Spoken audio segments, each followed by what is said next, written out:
Bonjour à tous, nous nous trouvons aujourd'hui au fort d'Orsner à Giromagny, une petite ville du territoire de Belfort. Ce fort a la particularité d'avoir été détruit et pillé par les Allemands pendant la Seconde Guerre mondiale. Et justement, le thème de notre émission aujourd'hui, c'est la résistance pendant la Seconde Guerre mondiale.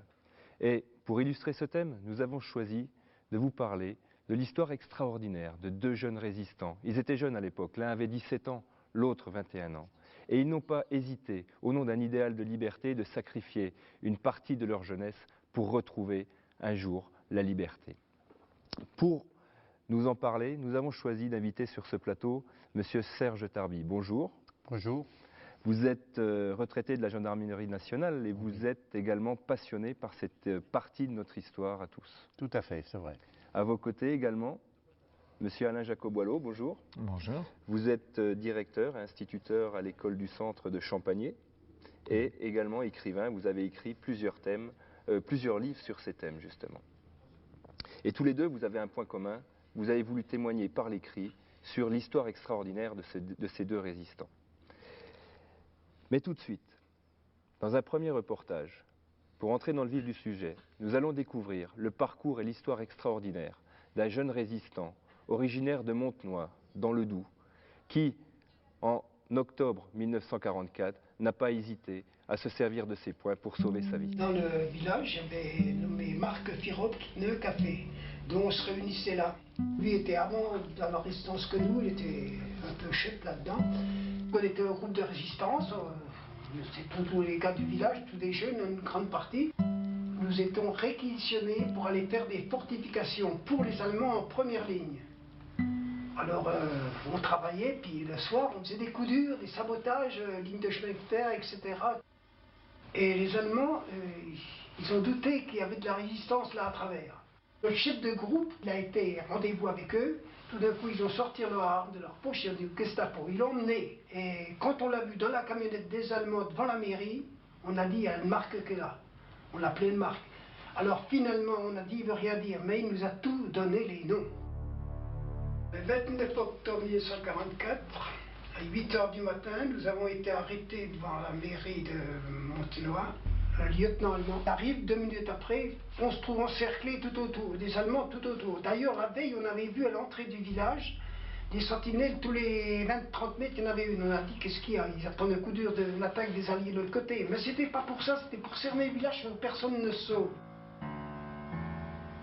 On nous écarte les résistants du premier groupe. On n'avait pas le droit de parler, on est les bras en l'air, on est rentré à l'école, on gardait la mitraillette. Finalement, les Allemands préparent la salle de torture. Et ils se mettaient 3-4 Allemands après le même résistant, avec des tripes, des nerfs de bœuf, des coups de poing, des coups de pied, tout lui passait. Ils étaient 4 pour Hochelaga. Je demande la permission pour aller au cabinet. Les bras en l'air, rentre dans le cabinet. Je vois mes 2 gardiens qui me tournent le dos. Je me lance comme une flèche en poussant et l'autre, j'ai donné un coup sur la figure et ils tombent les 2 en bas le mur. Je saute ce mur ici et je traverse en direction de Sainte-Marie sans m'occuper de rien. Quel brouillard qui m'a sauvé. Et j'ai passé entre les sentinelles. C'est vraiment parce qu'il y en avait tout à travers. C'est les sentinelles qui m'ont laissé passer, pas volontairement, remarque. J'ai passé un miracle. Hein. Je faisais pas de bruit avec mes souliers, j'avais pas de chaussures aux pieds, alors je le savais. Hein. Et le lendemain matin, quand les brouillards sont levés, j'ai pu m'orienter dans la direction que je devais prendre. Alors j'avais une adresse nommée Chégène, qui était de Sainte-Marie, qui était passeur. Alors il m'a dit, tu vas passer en Suisse, on va passer demain matin. On est passé, on a été arrêté par les Suisses de l'autre côté. J'ai demandé à monter sur Pontarlier, Besançon, j'ai été interrogé. Et ensuite, on a attendu l'attaque. 15 jours après, je revenais avec le 5e tirailleur marocain, habillé en soldat, sans avoir signé d'engagement, jeton. J'étais volontaire pour prendre ma revanche. Les Allemands ont arrêté nos camarades à Montenoy et les emmenés dans cet endroit-ci pour être fusillés l'une après l'autre d'une balle derrière la tête par le lieutenant-colonel allemand Kruger. Ils ont été martyrisés, fusillés, dont mon frère aîné qui a été fusillé, mon frère Gaston a été déporté Il est mort de sa déportation. Notre frère qui a été déporté à Königsberg en Prusse orientale, qui est mort aussi de sa déportation. Nous n'avons pas peur, parce qu'on ne s'engagerait pas dans un fait pareil. On a voulu prendre sa revanche et s'armer de courage et de combattre les Allemands.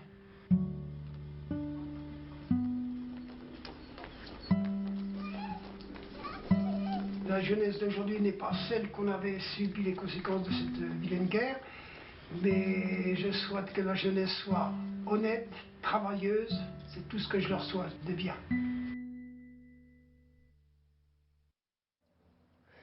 Monsieur Tarby, comment avez-vous connu l'histoire de Jean Errard? Ben Jean, je l'ai connu, premièrement, c'est devenu mon cousin par alliance, et j'ai eu la chance de servir en gendarmerie à Bavans. Bavans qui est quand même un fief de la résistance à cette époque, et comme je m'y intéressais bien, l'histoire de Jean me revenait toujours aux oreilles, et j'ai trouvé cette histoire vraiment extraordinaire. Parce que non seulement Jean était résistant, Jean a échappé à la mort, mais une fois qu'il a échappé à la mort, qu'il se soit sauvé, il est le cas de dire, il est repassé par la Suisse, il est revenu sur Pontarlier, il est revenu à Besançon, comme s'il n'en avait pas assez. Il est revenu jusqu'à l'Île-sur-le-Doubs au PC des armées qui allaient reprendre l'offensive pour leur servir de guide. Il est allé jusqu'au bout. Jean, pour moi, c'était il en avait... Vraiment, il est allé jusqu'au bout. C'est un Jean Boutiste, c'est quelque chose d'incroyable. C'est ça qui m'a toujours frappé. Il aurait très bien pu rester tranquille après s'être sauvé, mais là, non, il est allé jusqu'au bout. Et son histoire est vraiment merveilleuse à cause de ça, quoi. Et en plus, il avait une formation de sportif. Il est resté toute sa vie, il a toujours vécu d'une manière sportive. Pour moi, c'est quelque part, ça a toujours été un modèle quelque part. Jean, pour moi, il est au fond de mon cœur et il y restera très longtemps. Pour quelle raison vous avez choisi de rédiger un fascicule sur lui que je présente à l'écran? Oui, ben justement, parce que je ne voulais pas que cette histoire tombe dans l'oubli quelque part. Les vieux de Bavans m'ont bien indiqué son parcours. Mais une fois que ces anciens auront disparu, qu'est-ce qui va rester? L'histoire de Jean, je voulais qu'elle reste quelque part. Pour mes petits-enfants, c'est sûr, mais aussi pour les générations à venir, parce que franchement, ce sont des modèles de Français. Vous qui connaissez très bien Jean Errard, comment a-t-il rebondi après toutes ces épreuves? Eh bien, Jean Errard, toutes les fois qu'on se retrouvait en fête de famille, Jean a très bien assimilé tout ça. Il était carré. Il est resté. Pour lui, c'est un épisode de sa vie. À la limite, je me demande si par hasard, c'était pas un épisode normal pour lui. Tellement il l'a bien assimilé. Monsieur Alain Jacques-Boileau, est-ce que vous connaissiez l'histoire de Jean Errard? Pas du tout, non. J'ai découvert récemment dans la presse. Vous aussi, vous avez voulu, à votre manière, témoigner sur cette période terrible qui était la Seconde Guerre mondiale, la résistance, et vous avez écrit un livre qui s'appelle L'itinéraire de Lucien Bertel de Chérimont à Bergen-Belsen, 1944-1945. Et comment vous avez connu l'histoire de monsieur Lucien Bertel? Eh bien, en 1994, pour le 50e anniversaire de la Libération, je me suis rendu compte, une fois l'année écoulée, qu'on n'avait pas parlé du maquis du Chérimont, qui est un maquis proche de Champagné, et vraiment, j'étais assez consterné. Donc j'ai pris ma plume, je suis allé voir quelques témoins de ce maquis, dont Lucien, et j'ai rédigé une petite brochure toute modeste pour réparer une espèce d'injustice, si j'ose dire. Et cet été-là, donc avec Lucien, qui m'avait déjà largement parlé du maquis, on s'est arrêté tout simplement à sa montée dans le train à Belfort pour le départ pour l'Allemagne, et on s'est rendu compte qu'on ne pouvait pas aller plus loin ce jour-là. Donc je m'en suis contenté, entre guillemets, si j'ose dire, de l'histoire du maquis du Chérimont, sachant bien que j'allais travailler les années suivantes avec Lucien sur le sujet de sa déportation. D'accord. Ben écoutez, nous allons découvrir par l'image maintenant le parcours et l'histoire assez extraordinaire d'un jeune homme de 17 ans à l'époque, qui a connu l'enfer des camps de concentration, qui a vécu son 18e anniversaire dans un camp terrible en Allemagne, le camp d'Elrich. Il en est revenu, il pesait 28 kilos. Il s'en est sorti avec beaucoup de courage, de dignité. Mais aussi, on va le voir dans ce reportage, avec une chance incroyable. Je suis rentré en résistance en 1943 quand ils ont formé le maquis du Chérimont.